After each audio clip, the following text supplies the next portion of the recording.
సువర్ణంగా మార్చబడుతున్న వాళ్ళ జీవితాలలో ఒక సంతోషం ఉన్నది, ఒక సమాధానం కలిగి ఉన్నది. అపోస్తుడైన పౌలు గారి జీవితాన్ని గత వారం, అందుకంటే అంత ముందు వారాలు తీసుకున్నా మీరు ఇప్పటికే మర్చిపోయి ఉంటారు ఏం చెప్పారని. మరి పేజీలు తిరిగేస్తూ ఉంటారు అందులో భయపడి. గత వారంలో చూస్తే అపోస్తుడైన పౌలు శోధింపబడుతున్నప్పుడు ఆ శోధన ఆయనకి బాధ, ఆవేదన, వేదన అన్నది లేదు. ఉందా? ఏమంటున్నాడు? నేను మరణానికి సైతము సిద్ధపడ్డాను. సంతోషముగా ఏమైపోయారు? వెళ్ళిపోయినట్లుగా చూస్తాం. అంతకుముందు వారం ఇశ్రాయేలీని చూస్తే ఇద్దరు వచ్చాను ఎదుట గుంపులుగా జనాంగాలు, 2 జనాంగాలు మీ ఎదుట వచ్చినప్పుడు మొదటి జనాంగం కూడా దేవుని దగ్గరికి వెళ్ళి వెలుగెత్తి ఏడ్చి ఆశీర్వాదాలను పొందుకున్నట్లుగా చూస్తున్నాం మనం.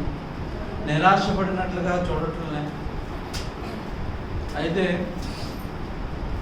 ఈ వారం వాక్యాన్ని ధ్యానిస్తున్నాం కదా. యోబు గ్రంథం 23వ అధ్యాయము 10వ వచనం 11వ వచనం చదువుదామా? నేను నడిచే మార్గము ఆయనకు తెలియను. ఆయన నన్ను శోధించిన తర్వాత నేను సువర్ణము వలె కనబడుదును. నా పాదములు ఆయన అడుగు జాడలు విడువక నడిచినవి. నేను ఇటు అటు తొలగక ఆయన మార్గములను సరించి తిని. నేను నడిచే మార్గం ఆయనకు తెలిసి ఉన్నది కనుక నేను శోధింపబడుతున్న మీదట ఏమవుతున్నానంట? సువర్ణం వలె మార్చబడుతున్నాను. సువర్ణం వలె మార్చబడుతున్నాను.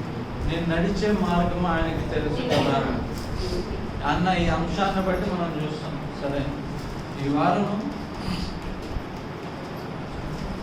ఈ శోధనలో వ్యత్యాసాన్ని ధ్యానం చేయాలని మీతో పంచుకోవాలని ఆశపడుతున్నాను. సరే, గత వారం వరకు మనం చూసింది ఏంటంటే శోధింపబడుతున్నప్పటికీ వాళ్ళ జీవితాలలో ఒక శాంతి, ఒక నెమ్మది కలిగి ఉన్నట్లుగా మనం చూస్తున్నాం. అవునా కదా? హల్లెలూయా. మరి సిద్ధంగా ఉన్నారా వాక్యానికి? ఆల్రెడీ 12 అయిపోయింది, ఇంటికి వెళ్ళే టైం అనుకుంటారు. ప్రార్థన చేసుకున్నాం. ప్రార్థన చేసే ముందు సంఖ్యాకాండము 22వ అధ్యాయము 32వ వచనములో సగ భాగాన్ని చదువుదాం. సంఖ్యాకాండం 22వ అధ్యాయం 32వ వచనం నుంచి నీ మార్గము అన్న రాయబడింది కదా, అక్కడ చదవండి. నీ యెహోవా దూత ఈ ముమ్మారు నీ గాడిదను నీ వేళ కొట్టితివి. ఇదిగో నా ఎదుట నీ నడక విపరీతమైనది కనుక నేను నీకు విరోధునే బయలుదేరి వచ్చితిని. కుమారులు గాడిదను కొట్టడం అని పక్కన పెట్టి దాని తర్వాత నుంచి ఉంది చూసారా? ఇదిగో నా ఎదుట నీ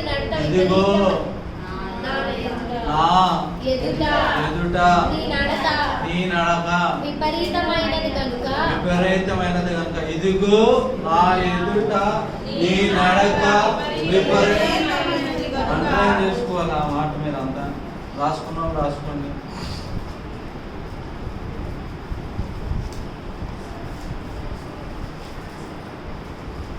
ఏది అందించబోతున్నా? ఇదిగో నా ఎదుట నీ నడక విపరీతమైనది కనుక.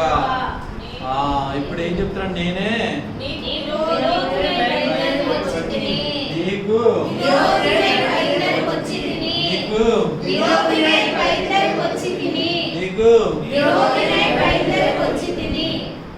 అక్కడ ఏం రాయబడ్డది? యోగం నేను నడిచే మార్గము ఆయనకి తెలిసి ఉన్నది కనుక అంతా రాయబడ్డది. 10వ వచనంలో ప్రారంభంలో ఏం రాయబడ్డది? నేను నడిచే మార్గము ఆయనకు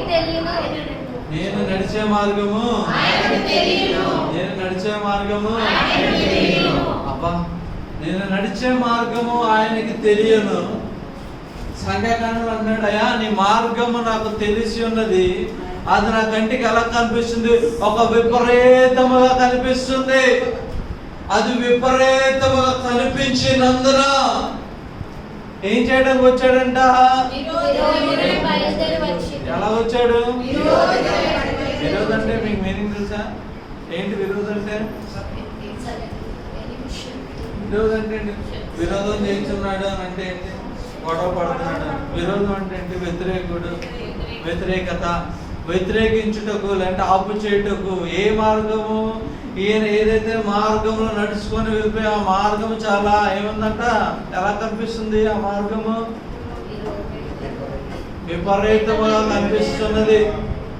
ఎలా కనిపిస్తుంది? అర్థమైందా మీకు? ఇప్పుడు ఈ వారం యొక్క వాక్యం ఏంటి? నీ మార్గము నేను ఎరిగి ఉన్నాను కనుక నీ మార్గము నాకు తెలిసి ఉన్నది. అది ఎలా ఉందంట? చూసినప్పుడు విపరీతముగా కలిగి ఉన్నది కనుక నేను దానికి విరోధముగా బయలుదేరి. తీసారా అందరూ? పేజ్ నెంబర్ అనేది ఇప్పుడు మోకరిద్దామా? మోకరించింది ప్రతి ఒక్కరు మోకరించింది.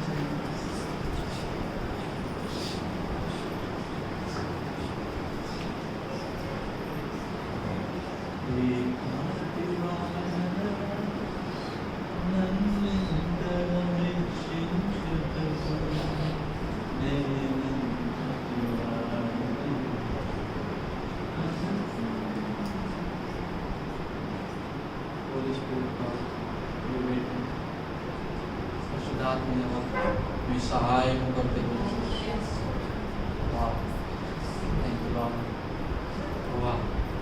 సంఘం అత్యాశక్తి కలిగిన ప్రభా, మేమందరం నీ పాదముల దగ్గర ఎదురు చూస్తున్నాం.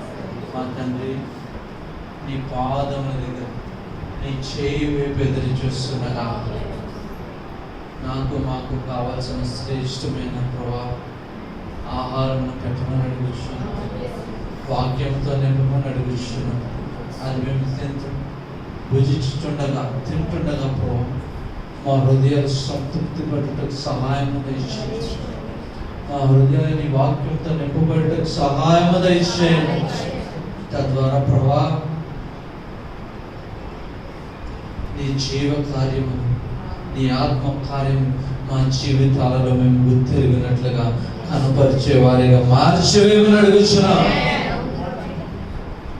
తద్వారా ప్రభా మేము సువర్ణంగా మార్చబడి మా మార్గములలో మేము నడిచి వెళుతుండగా సువర్ణమైన నీ నామమును ప్రకటించే వారిగా మా జీవితాల నుండి సువాసన వచ్చే రీతిగా జీవించే కృపను దయచేయండి.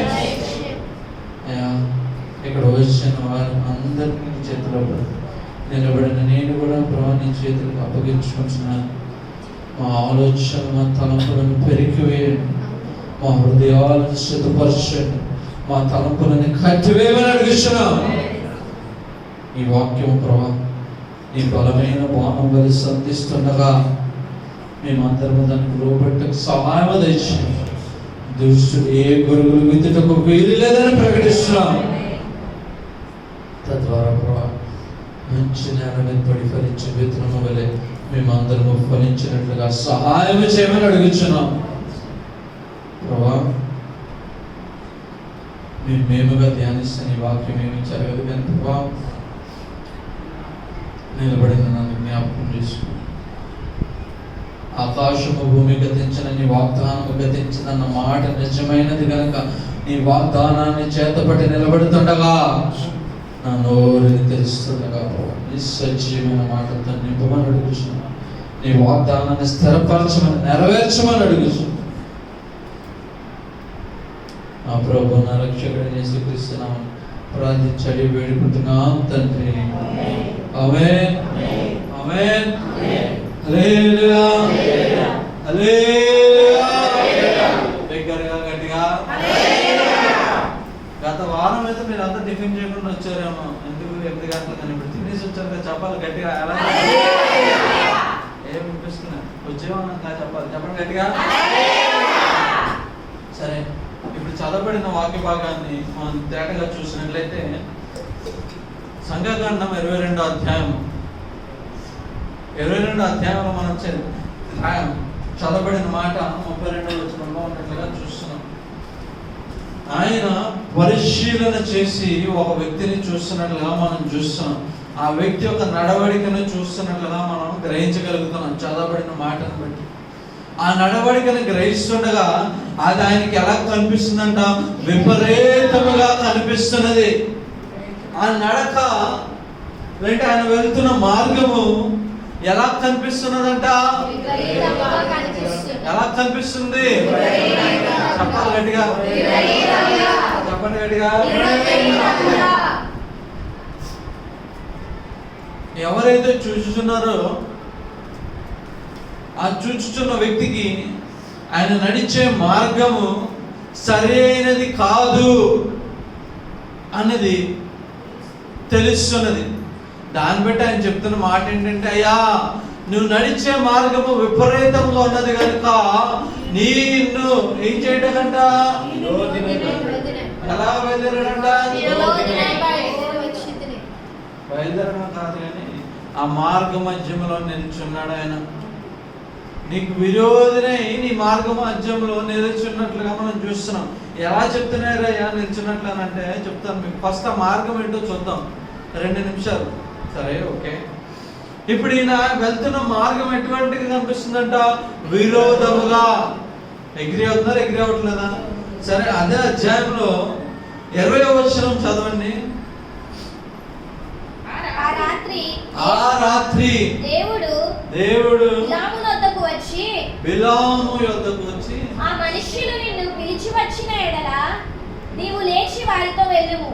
అయితే నేను నీతో చెప్పిన మాట చొప్పుననే నీవు చేయవలెనని అతనికి సెలవిచ్చాను. చదివారా వాక్యం? 20వ వచనం. ఎవరెవరికి చెప్తున్నారు? ఎవరికి చెప్తున్నారు? ఎవరికి? మళ్ళీ చెప్పండి. ఎవరెవరికి చెప్తున్నారు? ఎవరెవరికి చెప్తున్నారు? ఏమని చెప్తున్నాడు? ఇప్పుడు ప్రశ్న, ఆ మనుష్యులు. జాగ్రత్తగానండి. ఆ మనుష్యులు నిన్ను సరిగ్గా చదవాలి.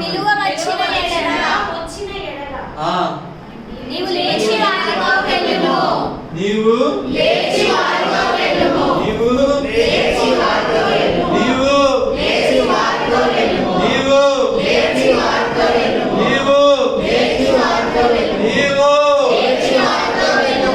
ఇప్పుడు చెప్పండి. 32వ వచనంలో రాయబడిన మాట ఏమని చెప్తుంది? అయ్యా నీ నడక ఎలా ఉంది? విపరీతముగా ఉన్నది. అరే ఇదేంటి? 20వ వచనంలోని వాళ్ళు వస్తే వాళ్ళతో పాటు వెళ్ళమని చెప్తున్నాడు. 32వ వచనంలో వచ్చేసరికి ఏమని రాయబడింది? నీ నడక ఎలా ఉందంట? మీకు అర్థమైందా నా ప్రశ్న? దేవుడే వెళ్ళమంటున్నాడు. ఎవరిని వెళ్ళమన్నాడు? ఎవరు వెళ్ళారు? వెళ్ళాడు. 21వ వచనం చదవండి. ఇప్పుడు ఉదయమున బిలాము లేచి తన గాడిదకు గంట కట్టి మోయాబు అధికారులతో కూడా వెళ్ళాడు. ఎవరితో వెళ్ళాడు? ఇప్పుడు వెళ్ళాడు వెళ్ళలేదా? చెప్పండి. వెళ్ళడం జరిగింది, అవునా కదా? దేవునికి స్తోత్రం. ఏం జరిగింది? వెళ్ళడం జరిగిందా జరగలేదా? చెప్పండి గట్టిగా. అరే వెళ్ళడం జరిగితే 32వ వచనంలో ఎవరు చెప్తున్నారు ఇప్పుడు ఈ మాట? 32వ వచనం ఎవరికి ఎవరు చెప్తున్నారు? యెహోవా దూత. 20వ వచనంలో ఎవరు ప్రత్యక్షమయ్యారు? యెహోవాయే చెప్పాడు ఆయనకి వెళ్ళమని. సరే ప్రభువా అని చెప్పి 21వ వచనంలో మార్గములో ఏమైపోయాడు?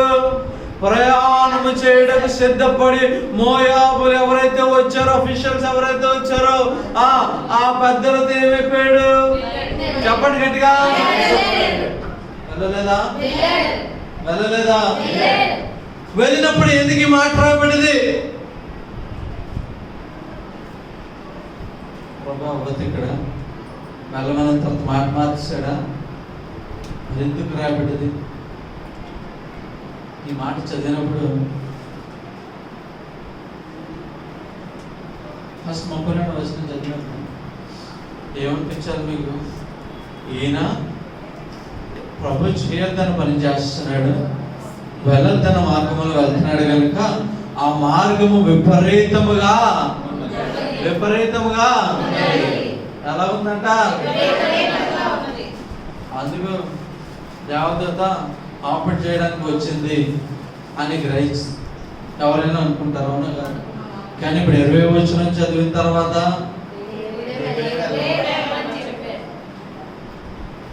ఇప్పుడు ఏమవుతుంది? 20వ వచనం చదివిన తర్వాత మనం గ్రహించబోతున్న మాట ఏంటంటే ప్రభువే వెళ్ళమన్నట్లుగా వారి ఈసారి నీ దగ్గరికి వస్తే వారితో కూడా లెగిసి నువ్వు వెళ్ళు. అయితే ఒకే ఒక కండిషన్. ఏంటా కండిషన్? నేను చెప్పమన్నది తప్ప ఇంకేది నువ్వు చెప్పటకు వీలు లేదు. పెట్టలేదా కండిషన్? అక్కడ పెట్టారా? పెట్టలేదా? నేను చేయమన్నది తప్ప ఇంకేది నువ్వు చేయటకు వీలు లేదు. మరేంటి వ్యత్యాసం? ఎందువల్ల? ఇప్పుడు సరే ఇంకొకటి చూద్దాం. ఇప్పుడు ఎందుకు ఈయన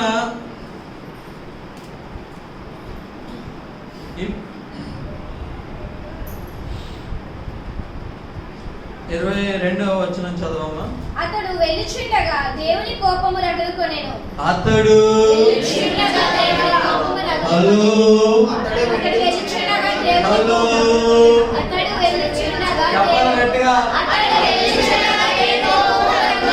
ఎవరి కోపము రగులుకున్నది? చెప్పండి గట్టిగా. దేవుని కోపం రగులు కూడా అండర్లైన్ చేసుకోవాలి. అందరూ ఎక్కడ ఉన్నారా? పడుకుని పోతున్నారా? ఎవరు వెళ్ళమన్నది? చెప్పిందారు ఆయన వెలుచుండగా.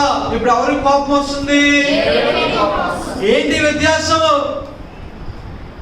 సరే ఇంకా చూద్దాం నెక్స్ట్ ఏమైందో.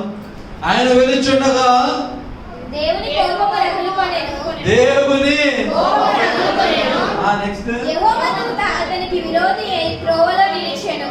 ఎప్పుడైతే దేవునికి కోపం వచ్చిందో దేవుడు అంటున్నాడు, అయ్యా వెళ్ళు, వెళ్ళి మార్గములో విరోధముగా నిలబడు. సరే దేవత ఏం చేసింది? మార్గంలో విరోధిగా నిలబడు. నెక్స్ట్ అతడు తన గాడిదను ఎక్కి పోవచ్చుండగా అతని పనివారి ఇద్దరు అతనితో కూడా నుండిరి. ఇప్పుడు ఎన్ని మంది వెళ్తున్నారు? ముగ్గురు. నెక్స్ట్ యెహోవా దూత ఖడ్గము దూసి చేత పట్టుకొని త్రోవలో నిలిచి ఉండుట ఆ గాడిద చూచెను కనుక అది త్రోవను విడిచి పొలములోనికి పోయెను. ఎవరు చూసారంట? ఏం చూసిందంట? ఎలా ఉందంట? చెప్పండి గట్టిగా చెప్పండి. ఖడ్గం పట్టుకొని వెళ్ళే మార్గములో నువ్వు కానీ ఈ మార్గంలో లాగెళ్తే ఏమైపోతుంది? ఇప్పుడు పెద్ద ఏం చేస్తారు? చెప్పండి గట్టిగా. సరే గాడిద ఎవరు చూసారు? అందుకే రాత్రి వాగ్దానం పొందుకొని నడుస్తున్న అతను చూసి చూడగలిగాడా? వాగ్దానాన్ని పొందుకొని ప్రయాణమును కొనసాగిస్తున్న బిలాము మాత్రమే చూడలే. బిలాము ఎలా కొనసాగిస్తున్నాడు? గాడిద మీద కూర్చొని హ్యాపీగా వెళ్ళిపోతుంటే వాక్యమును పొందుకొని ప్రయాణాన్ని సిద్ధపరచుకొని పొద్దున్న లేచి గాడిదను తయారు చేసి హ్యాపీగా వెళ్ళిపోయి మార్గంలో వెళ్ళిపోతుంటే ఆయనకి కనిపించలే కానీ ఒక నోరు లేని దేనికి కనిపించింది?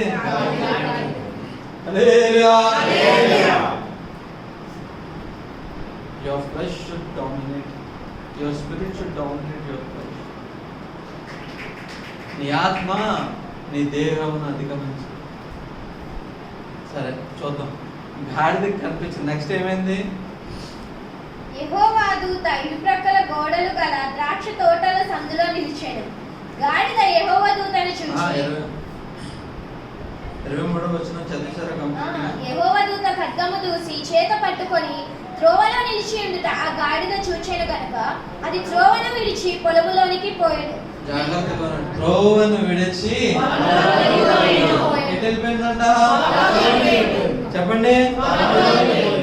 దాని తర్వాత బిలాము గాడిదను దారికి మలుపవలెనని దాన్ని కొట్టగా చాలు. హల్లెలూయా. మీకు ఇంకా ఈజీగా అర్థం అవడానికి చెప్తాను. ఓకే, మల్కాపురం నుంచి అద్దె పొలానికి రావాలి. బండి స్టార్ట్ చేశారు,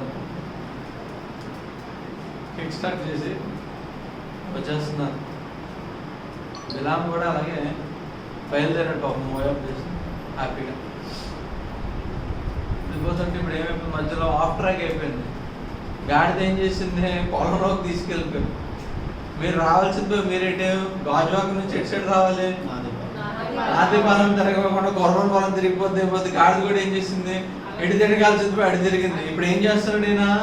గాడిదని కొట్టించున్నాడు. దేని కొరకు కొడుతున్నాడు? వెళ్ళవలసిన మార్గము వెళ్ళుట కొరకు.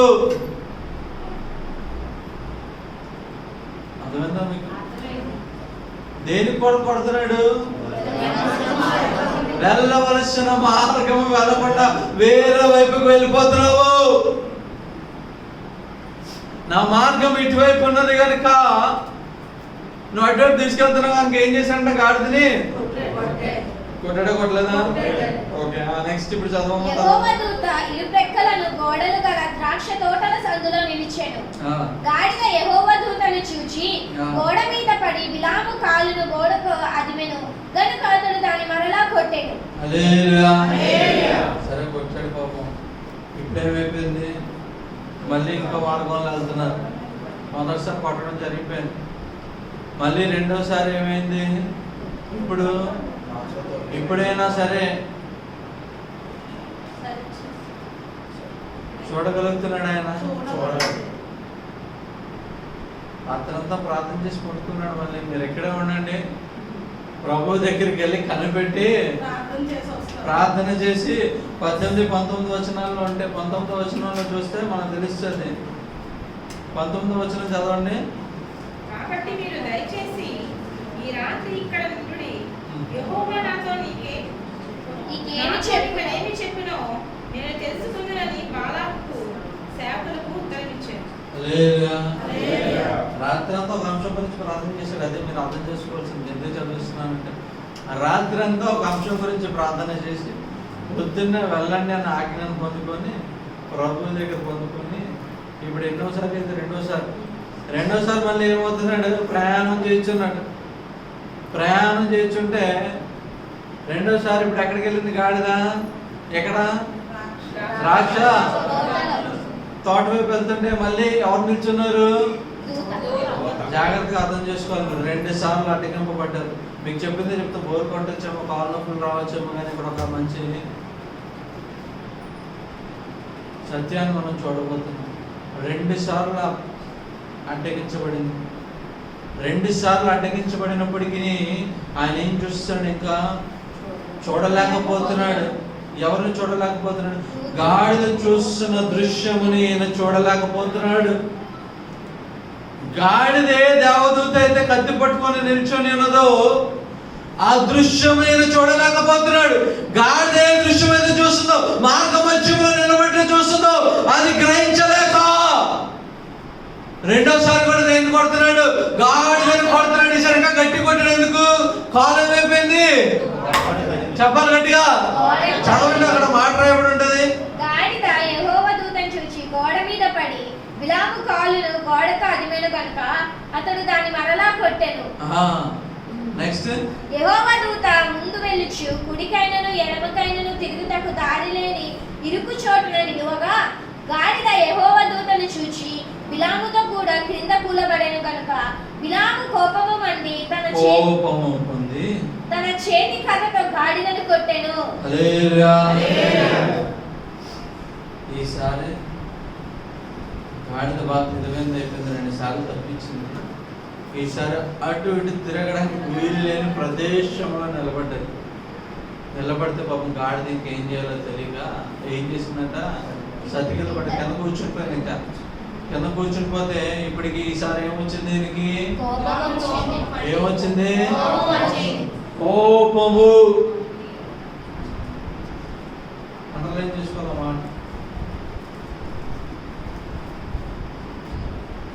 ఏమొచ్చిందంటే ఈసారి కోపం వచ్చి మళ్ళీ ఏం చేస్తున్నాడు, ఏం చేస్తున్నాడు, తన ఇప్పుడు చదవాలి. అప్పుడు యెహోవా ఆ గాడిదకు వాక్కునిచ్చెను, గనుక అది నీవు నన్ను ముమ్మారు కొట్టితివి, నేను నిన్నేమి చేసినని బిలాముతో అనగా, బిలాము నీవు నా మీద తిరుగుబడితివి, నా చేత ఖడ్గమున్న ఎడల నిన్ను చంపియుందునని గాడిదతో అనెను. అందుకు గాడిద, నేను నీ దాననైన నది మొదలుకొని నేటి వరకు నువ్వు ఎక్కుచూ వచ్చిన నీ గాడిదను కానా, నేను ఎప్పుడైతే నీకు ఇట్లా చేయట కదా అని బిలాముతో అనగా అతడు లేదనెను. ఇప్పుడు జాగ్రత్తగా చూస్తే ఈ చదవడం 2-3 వచనాలు మనం చాలా చూడొచ్చు, చాలా నేర్చుకోవచ్చు కూడా. ఎప్పుడైతే గాడిద నోరు దేవుడు తెరిచాడో, గాడిద పలికిన మాట ఏంటి, మొట్టమొదటి మాట చెప్పండి గట్టిగా. నేను నీకు ఏమి చదవాలి, చదవండి. 28వ వచనం. అప్పుడు యెహోవా ఆ గాడిదకు వాక్కునిచ్చెను, గనుక అది నీవు నన్ను ముమ్మారు కొట్టితివి, నేను నిన్నేమి చేసినని బిలాముతో అనగా. చాలు. హల్లెలూయా. గాడిద అడుగుతున్న ప్రశ్న ఏంటి,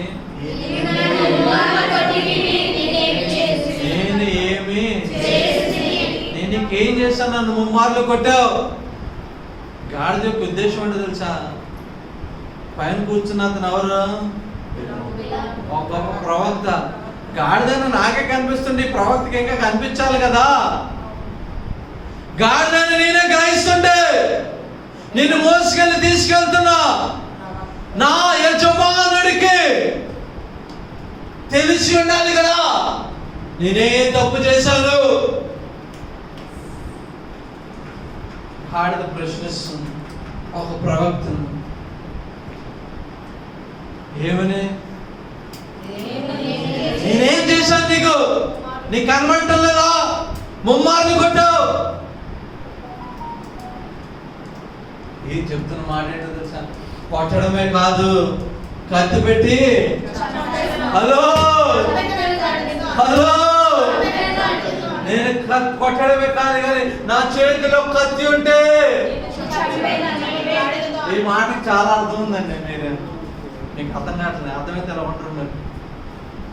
ఏమంటున్నాడంటే ఆయన చదవాలి ఆ తర్వాత మాట, నా చేత ఖడ్గమున్న ఎడల నిన్ను చంపియుందునని గాడిదతో. 29వ వచనం కరెక్ట్ చదవనమ్మా. బిలాము నీవు నా మీద తిరుగుబడితివి, నీవు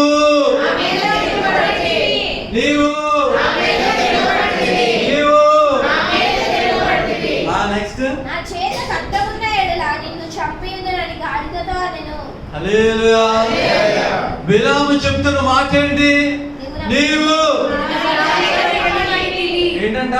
మీరు ఇప్పుడు ఒకటి అర్థం చేసుకోవాలి,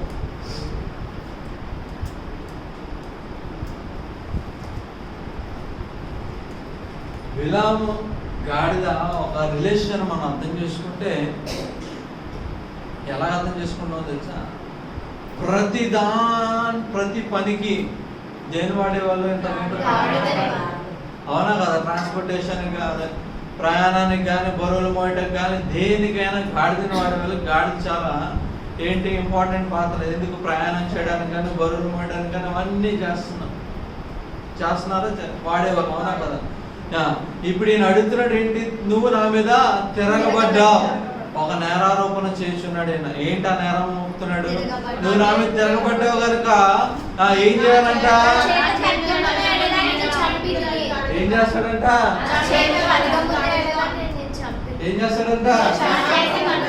దానికి గాడిద చెప్పిన సమాధానం చూడండి ఒకసారి. అందుకు గాడిద, నేను నీ దాననైనది మొదలుకొని, నేను నీ దాననైనది అంటే నీ దగ్గర ఉన్న దగ్గర నుంచి నేటి వరకు నీవు ఎక్కుచూ వచ్చిన నీ గాడిదను నేటి వరకు ఎక్కుతూ వచ్చిన నీ గాడిదను కానా. నువ్వెవరి మీద అయితే నేరం మోపుచున్నావో, నేను నీ వాడిని కాదా? నువ్వు నా మీద నేరం మోపుచున్నావు. నన్ను ఇంకా నువ్వు గ్రహించలేకపోతున్నావా? నీ దగ్గర నుంచి వచ్చినప్పటి నుంచి ఎంతవరకు నేను నమ్మకంగా నీతో ఉన్నాను కదా. నువ్వు ఎలా నేరం మోపుతున్నావు? నేను ఇవ్వలేదని చేయించున్నానా? అప్పుడు ఆయన అన్నాడు, లేదు నువ్వు చేయలే. రాయబడలేదా? గాడిదంటాను ప్రశ్నిస్తుంది ఏమని? నీతో నేను ఉన్నప్పటి నుంచి ఇంతవరకు నీ కొరకు నేను నమ్మకంగా లేనా? నువ్వు చెప్పే మార్గంలో వెళ్ళలేదా? నేను తీసుకుని వెళ్ళలేదా? నీ బరువులు మోయలేదా? నువ్వు చెప్పిన విధంగా చేయలేదా? నువ్వు ఒక నేరము మోపుతున్నావు. ఏంటి ఆ నేరము? నేను నీకు తిరుగుబాటు చేశానని. ఎక్కడ తిరుగుబాటు చేశాను? ఒకసారి జ్ఞాపకం చేసుకో.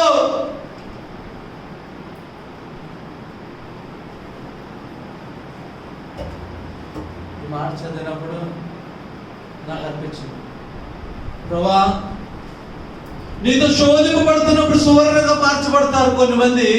ఇంకొన్ని మంది నీతో శోధింపబడుతున్నప్పుడు ఎవరి మీద నేరం మోపాలని ఎదుర్కొంటున్న వారు కొన్ని మంది. అర్థం కలదా? కొన్ని మంది నీ వల్ల వచ్చింది శోధన, నా కాలు నలిగిపోవడానికి నీ వల్లే, నువ్వు తిరుగుబాటు చేయడం వల్లే, నిందను మోపుట కొరకు కొన్ని మంది.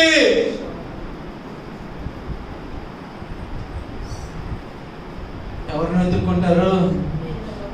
ఎవరిని వెతుక్కుంటారు? సొంత వాళ్ళు మాత్రమే వెతుక్కుంటారు. ఆయనతో ప్రయాణం చేసి ఆయన కొరకు నమ్మకం ఉన్న వాళ్ళు సైతము విడిచి నేరము మోయకుండా ఉండలేరు. పాపం చూస్తే అంతవరకు ఆ యజమానుడి కొరకు బరువులు మోస్తుంది, ఆ యజమానుడిని మోస్తుంది. యజమానుడి కొరకు నమ్మకం ఉంది.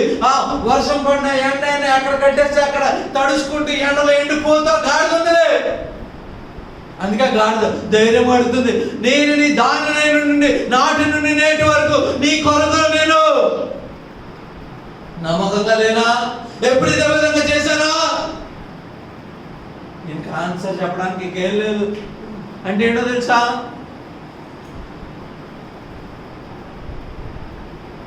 అర్థమేంటో తెలుసా?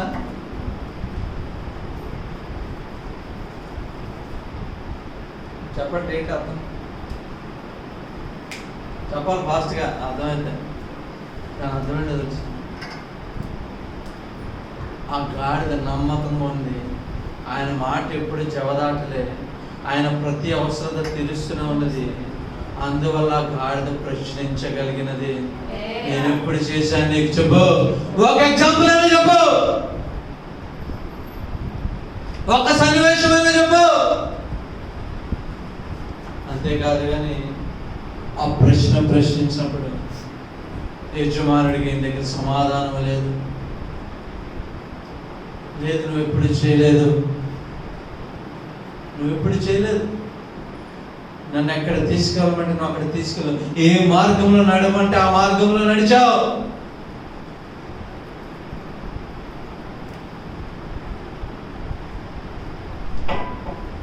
కొన్నిసార్లు మన జీవితాలలో మనం శోధింపబడుతున్నప్పుడు ఆ శోధనలో ఎవరిని నిందిస్తున్నావు? నీతో పాటు శోధనలో నమ్మకం ఉండి నిన్ను కాపాడుతున్న వారిని నిందించడానికి సిద్ధపడుతున్నావా? ఆ మాటను మనం అర్థం చేసుకుంటే, గాడిద కనుక తిరగకపోతే, గాడిద కనుక కూర్చోకపోతే ఏమైపోయేవాడైనా ఆ శోధనలో, ఆ వ్యాధిలో, బాధలో తప్పించబడటకు గాడిద ఇష్టపడ్డ దానికి తప్పించింది. అటువంటి తప్పించిన గాడిదను ఏం చేస్తున్నాడు? ఇప్పుడు నిందించుటకు సిద్ధపడ్డాడు.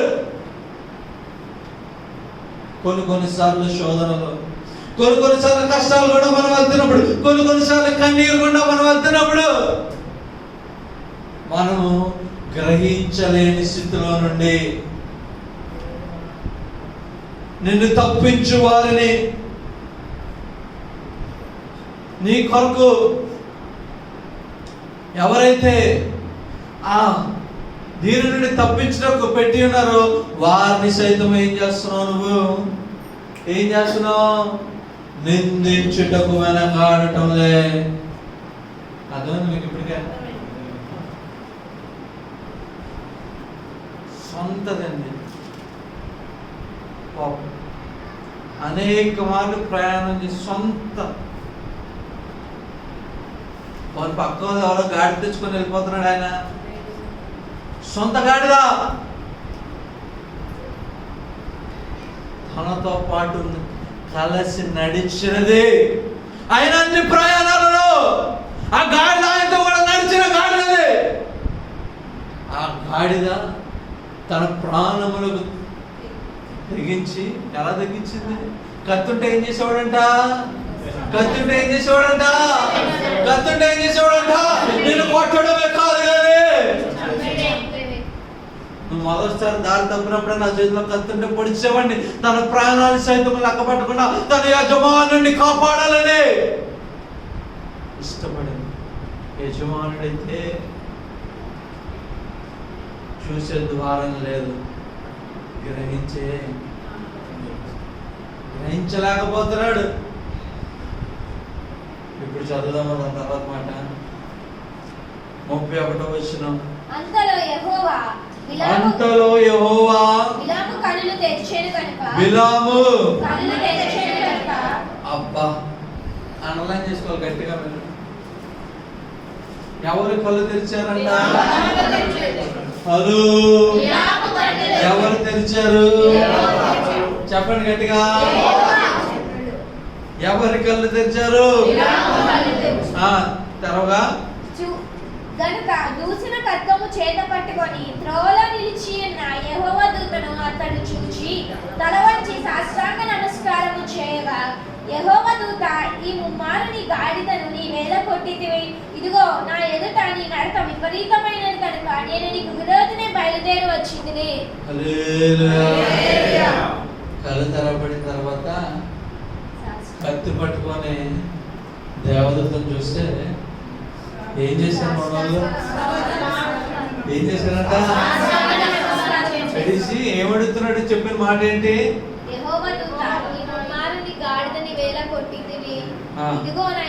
ఆయన అడిగిన మాట ఏంటి?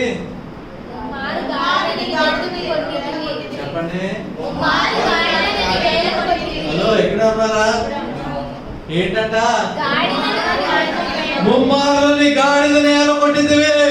ఎందుకు కొట్టావు నీ గాడిదని? అబ్బా, ఫస్ట్ అయ్యా నీ వెళ్ళే మార్గం నాకు నచ్చలేదు, అందుకే వచ్చాను అడగాలి కదా. అడగలే. ఏమని అడుగుతుంది? ముమ్మారు నీ గాడిదని. గాడిద చూసారు వాటిని ప్రేమ. ఎవరు అడుగుతున్నారు? ఎవరిని అడుగుతున్నారు? ఏమని అడుగుతుంది?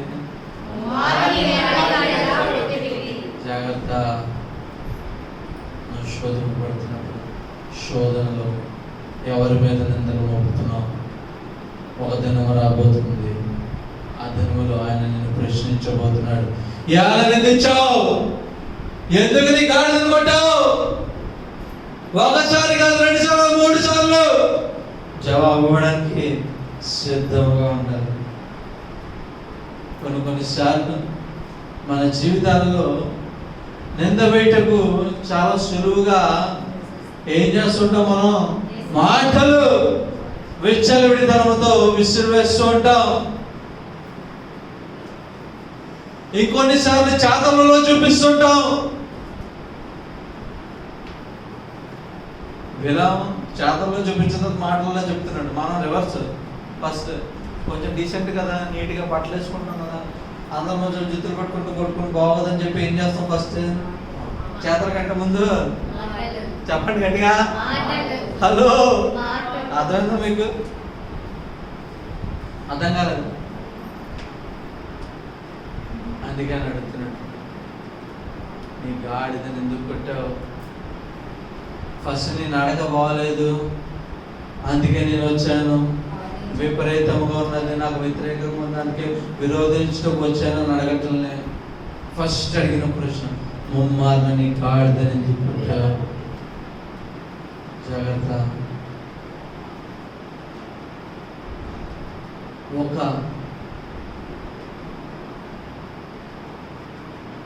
నోరు లేని జీవాన్ని నోరు లేని గాడిదని గురించి 3 సార్లు కొట్టినందుకు ఆయన ప్రశ్నిస్తుంటే, దేవుని ప్రజలుగా పిలువబడుతున్న వారు, దేవుని స్వరూపములో నిర్మించబడిన జనాంగం మీద, జనుల మీద నువ్వు దూషణ చేస్తుంటే ఆయన కూర్చొని చూస్తూ,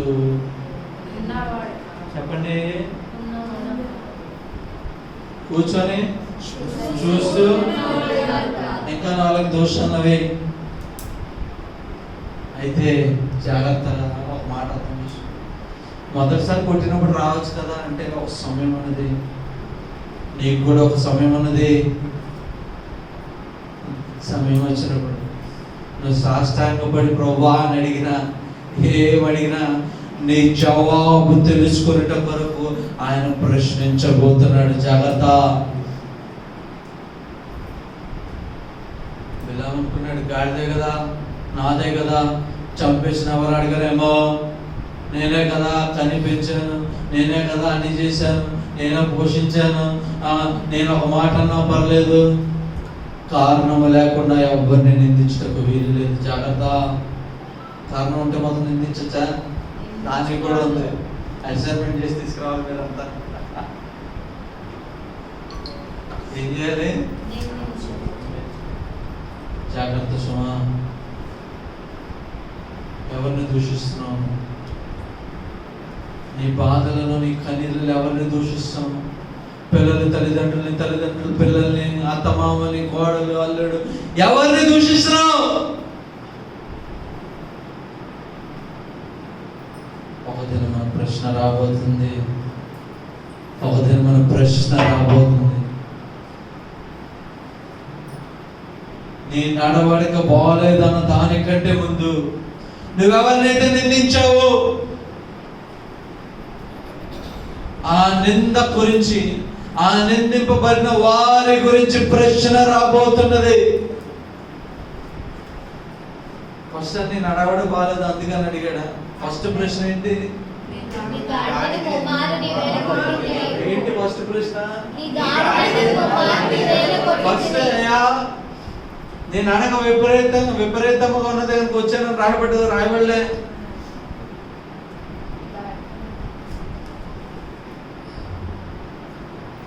దాని తర్వాత 34 వచ్చిన చదువు, 33 చదవండి. 33 ఆ గాడిద నన్ను చూచి ఈ ముమ్మారు నా ఎదుట నుండి తొలగెను.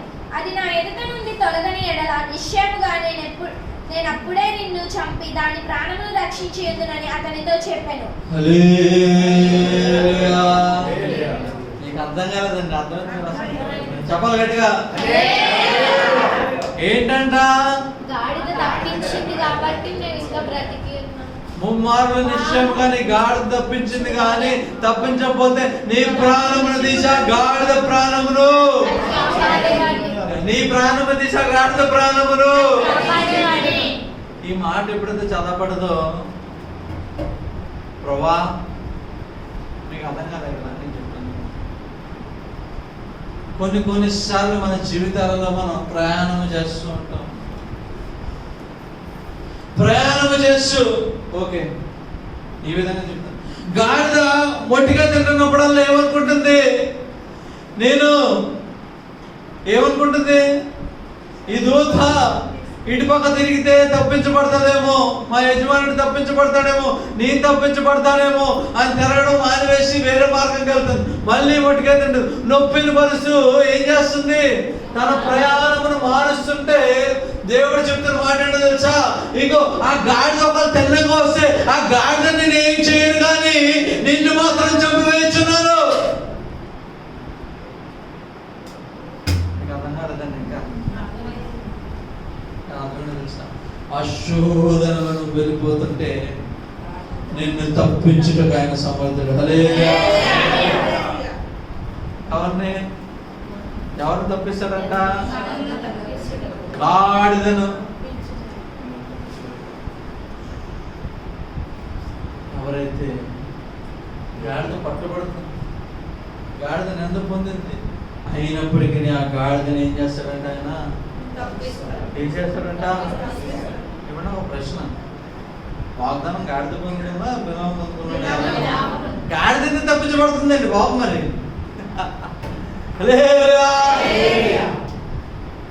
ఎవరు తప్పించబడుతున్నారు?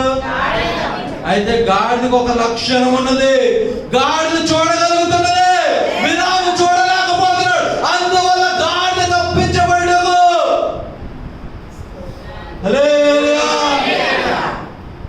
ఏంటి లక్షణము?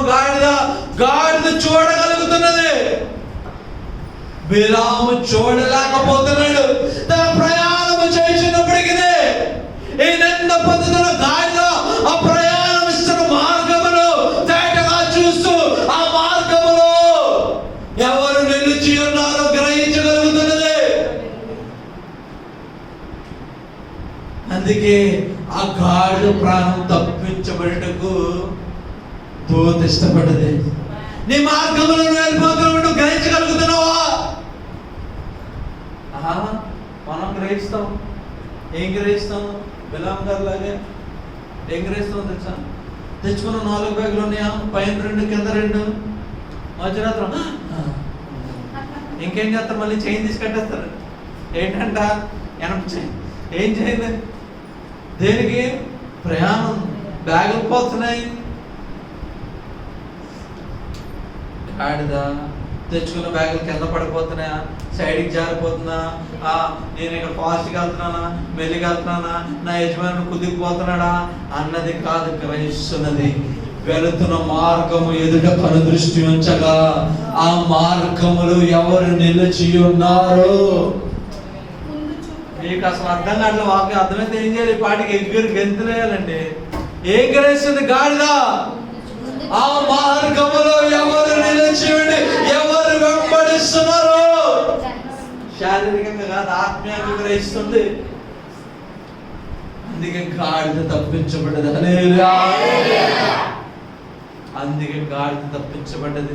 నువ్వు కూడా నిందలు పొందుతున్నావేమో, ఎవరు నిన్ను నిందిస్తున్నారేమో, కానీ ఆ ప్రయాణంలో నువ్వు ఆయనను గుర్తెరిగితే ఆ నిందలు నిన్నేమి చేయలేవు. ఆ నిందలు నిన్నేమి చేయలేవు.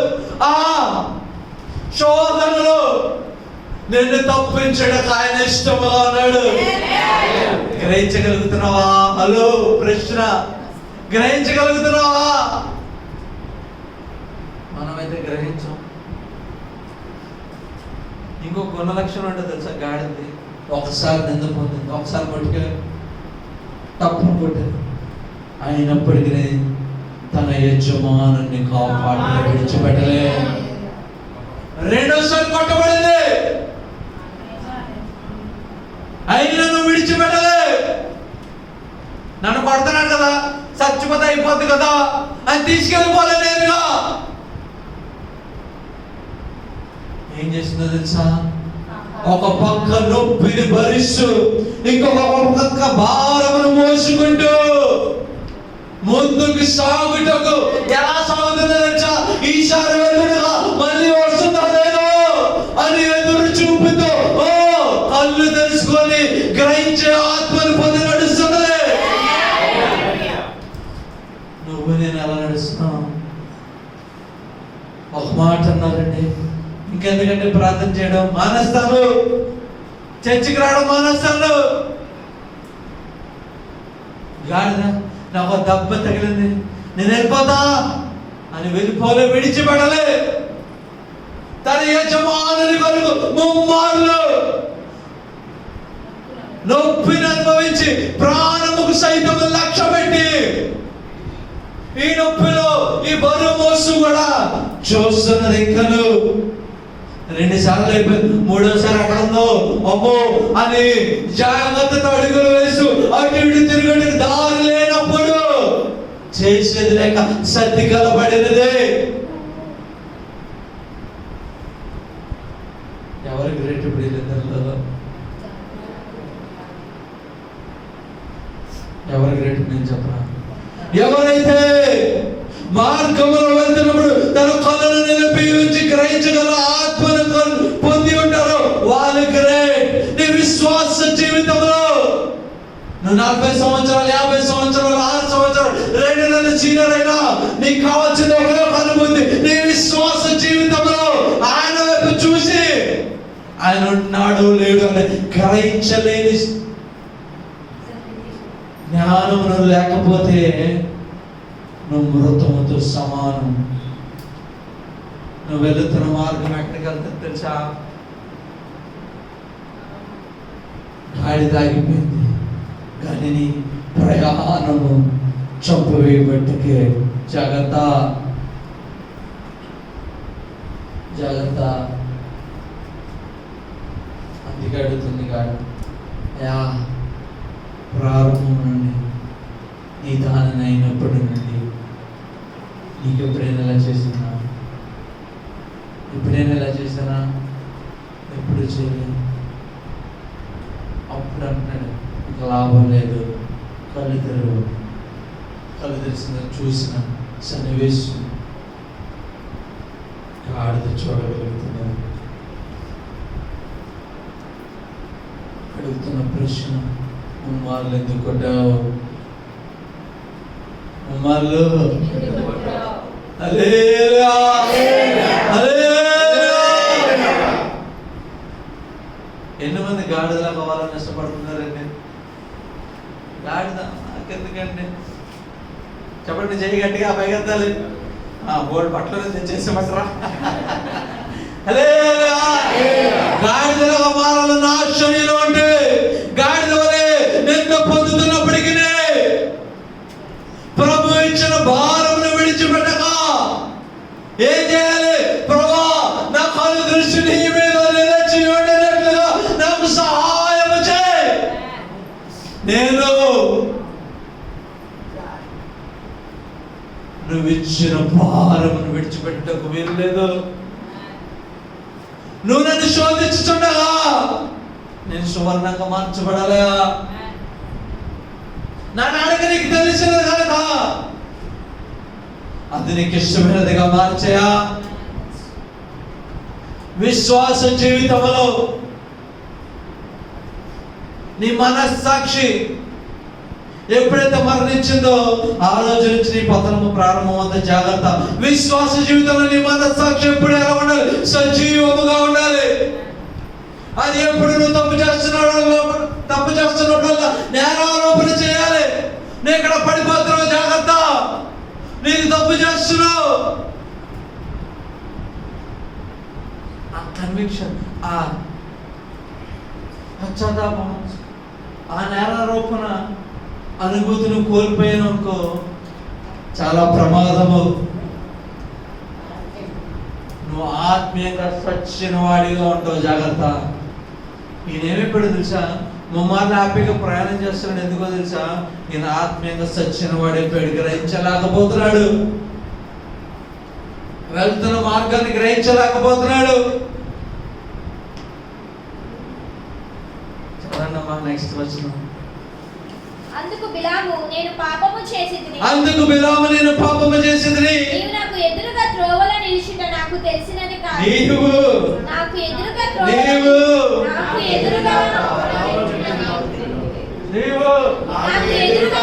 నిలిచుట నాకు తెలిసినది కాదు. ఏం చెప్తున్నాడయ్యా? నేను పాపం చేశానయ్యా. దేన్ని పాపం చేశాడంట? మమ్మల్ని కొట్టినందుకా?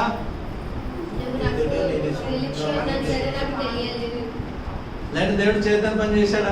దేవుడు చేయమని పని చేస్తున్నాడు. ఇంకా మీరు మర్చిపోకండి ప్రారంభంలో అడిగిన ప్రశ్న.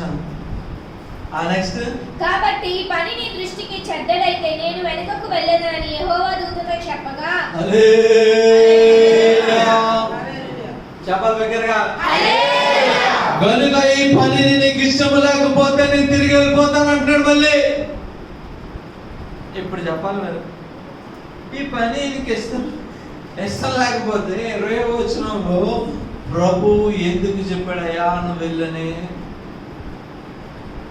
ఎందుకు చెప్పనా చూద్దాం. అదే అధ్యాయంలో 12వ వచనం చదవండి. అందుకు దేవుడు, నీవు వారితో వెళ్ళకూడదు, ఆ ప్రజలను శపింపకూడదు, వారు ఆశీర్వదింపబడిన వారు అని బిలాముతో చెప్పెను. కాబట్టి బిలాము ఉదయమున లేచి బాలాకు అధికారులతో, మీరు మీ స్వదేశమునకు వెళ్ళుడి, మీతో కూడా వచ్చుటకు యెహోవా నాకు సెలవీయనని చెప్పుచున్నాడనగా మోయాబు అధికారులు లేచి బాలాకునకు వెళ్ళి, బిలాము మాతో కూడా రానున్నడేననిది. అయినను బాలాకు వారికంటే బహు ఘనత వహించిన మరి ఎక్కువ మంది అధికారులను మరలా పంపారు. హలో వినాలి ఇప్పుడు, ఇంపార్టెంట్. ఫస్ట్ టైం ఒకసారి పంపించాడు ప్రభు, వెళ్ళద్దయ్యా అని చెప్పాడు. ఏం చెప్పాడు? అయితే నెక్స్ట్ టైం ఏం చేశాడంట? ముందు పంపించిన వారి కంటే ఎవరు పంపించాడు ఈసారి? చెప్పండి గట్టిగా చెప్పాలి, ఫాస్ట్ గా, టైం అయిపోతుంది. ఎవరిని పంపించాడు అంటే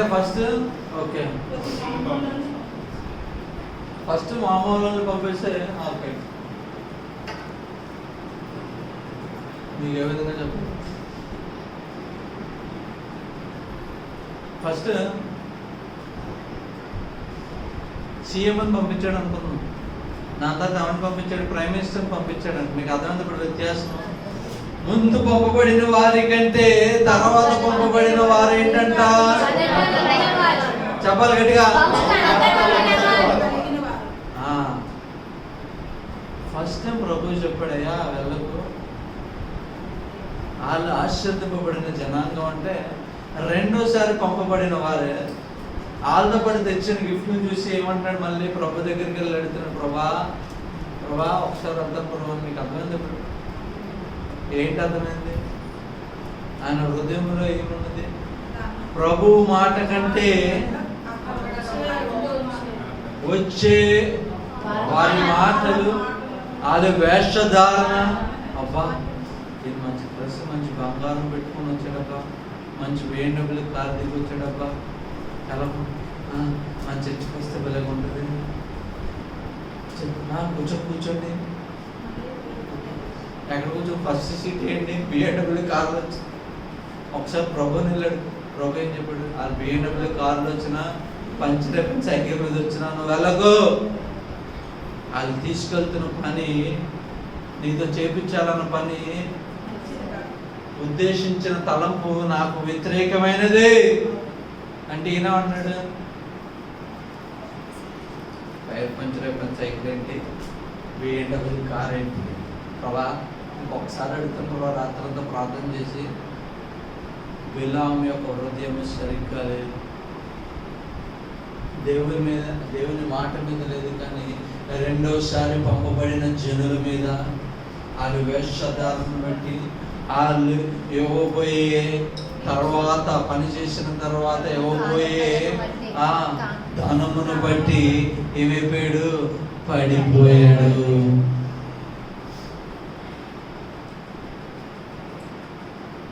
కొన్నిసార్లు ప్రభు చిత్తానుసారంగా జీవిస్తున్నప్పుడు శోధన వస్తుంది. కొన్నిసార్లు నీ హృదయ స్థితిగతిని బట్టి శోధనలు వస్తాయి. జాగ్రత్త.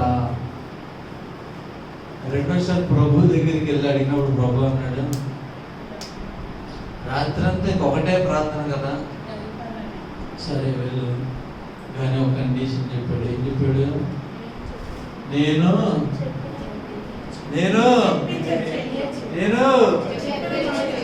ఇంకేది చేయొద్దన్నాడు. ఇప్పుడు చెప్పండి, బిలాము గారి శోధనపడ్డ సువర్ణంగా మార్చబడ్డగా,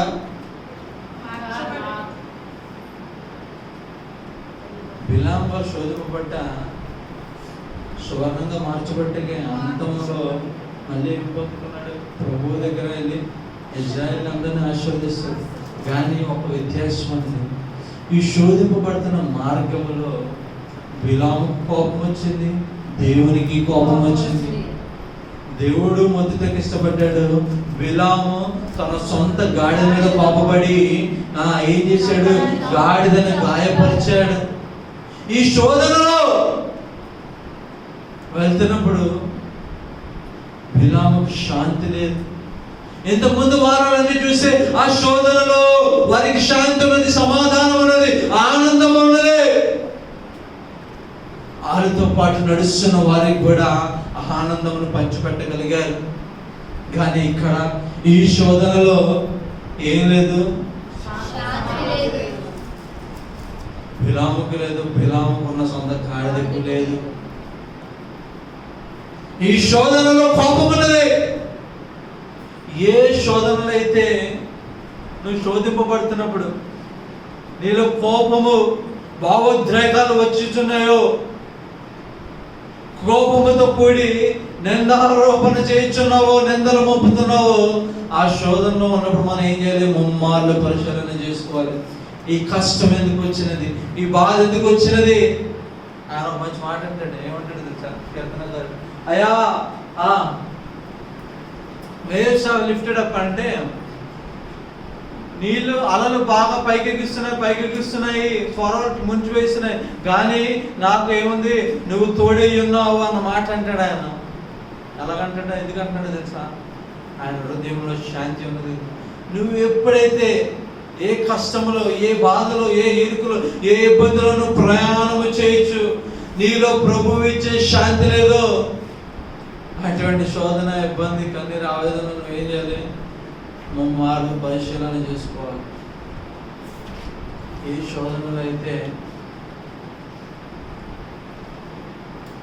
శోధింపబడుతున్నప్పుడు నీలో కోపం వచ్చుతుందో, నువ్వు ఇతరుని బ్లేమ్ చేయటకు ఇష్టపడుతున్నావు, వాళ్ళు నిన్ను కాపాడటం వచ్చి నిన్ను కాపాడుతున్నా నువ్వు గ్రహించలేకుండా వాళ్ళ మీద బ్లేమ్ చేస్తున్నావు, వాళ్ళని నిందిస్తున్నావు, ఆ శోధనలు ఏముండాలి? ఓకే, నేను ఎక్కడ పడిపోయాను, నేను ఏది చూడలేకపోతున్నానని గ్రహించుటకు ఆయన సన్నిధిలో కనిపెట్టాలి.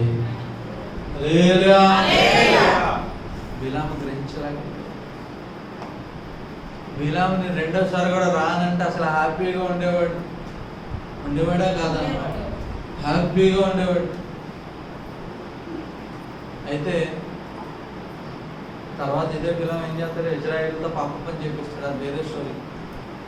సో కొన్నిసార్లు మనం కష్టాలను కొని తెచ్చుకుంటాం, బాధలను కొని తెచ్చుకుంటాం. అన్నిసార్లు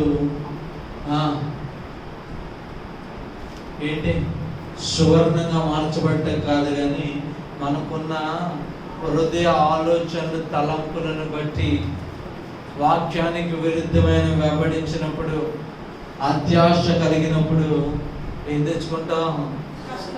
డోర్ ఓపెన్ చేసి ప్రభుని బయటికి పంపించేసి ఎవరు తెచ్చుకుంటాము? చెప్పండి, చెప్పండి గట్టిగా. చెప్పకపోతే ఎట్టుకెళ్ళరు, చెప్పాలి గట్టిగా. ప్రాబ్లం ఏం చేస్తానంటే, నేను లోపలికి వస్తాను, లోపలికి వచ్చిన తర్వాత ఏం చేస్తారంట? మన ఇద్దరం కలిసి ఏం చేద్దాం? గొప్ప ఫీస్ట్ చేసుకుందాం, ఏం చేద్దాం? విందు చేద్దాం అని అంటే మనం ఏం చేస్తాం? ప్రభా నువ్వు విందు పెట్టింది చాలే ప్రభా, ఇంకొక నువ్వు వేగంగా బయటికి వెళ్ళిపోతావు, నేను ఇంకొకరు తెచ్చుకో లోపలికి. ఆ లోపలికి రావడం బాగానే ఉంటుంది. వచ్చిన తర్వాత ఏమొస్తుంది? కోపం, దేవునికి కోపం, మీకు కోపం. నెక్స్ట్ ఇంకేమొస్తుంది? నింద. ఎవరైతే మిమ్మల్ని కాపాడుతున్నారో వాళ్ళ మీద నింద, బురద జల్లడానికి సైతం కూడా ఏం చేస్తాం? ఇష్టపడం. నిందలు ఒక తర్వాత ఒకటి. ఎన్నిసార్లు ప్రభు చూసి బాబు ఎందుకయ్యా నువ్వు నిందిస్తున్నావు అని అడిగే దాకా ఆగం మనం. జాగ్రత్త. శోధింపబడుతున్న మీరు సువర్ణంగా మార్చుకుంటే ఎప్పుడు తెలుసా? నీ మార్గము ఆయనకి తెలిసి ఉన్నప్పుడు మాత్రమే, నీ నడవడిక ఆయనకి ఇష్టంగా ఉన్నప్పుడు మాత్రమే. ఇక్కడ చూస్తే నడవడిక ఆయన ఇష్టమైనది కాదు. మార్లు ప్రార్థన చేశాడు, వెళ్ళు అని అన్నాడు. ఆ వెళ్ళే మార్గంలో శోధింపబడ్డాడు. ఆ వెళ్ళే మార్గంలో శోధింపబడిన తన సొంత గాడిదను ఏం చేశాడు? గాయపరిచాడు, దాని తర్వాత నిందించాడు. మన జీవితాల్లో కూడా మన జీవితాల్లో కూడా అనేక మార్లు అనుకోవచ్చు, ప్రభు చిత్తమై నేను చేయించున్నాను, ఆయన నాకెందుకు ఈ కష్టాలు, నాకెందుకు ఈ శ్రమలు, నాకెందుకు ఈ బాధలు